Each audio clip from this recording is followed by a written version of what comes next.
Kijk, we zitten nu in de taxi. We stonden stil. 11,10 €. Bij het tankstation. De meneer moet tanken. En nu is het 11,20 € en we stonden stil. Bij 10,40 € al. Hallo.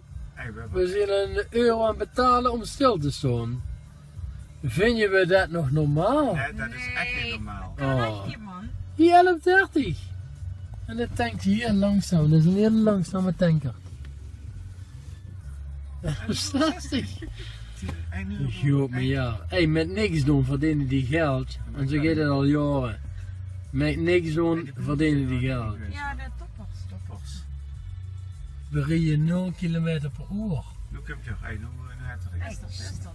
Nee, dat maakt niet zo goed. Nee. 1,30 €. Ik ben even op het nummer. Ja, We staan hier al 2 minuten en we betalen even het geld. ja, dat klopt. Hoe is dat? Tijd kost ook geld, hè?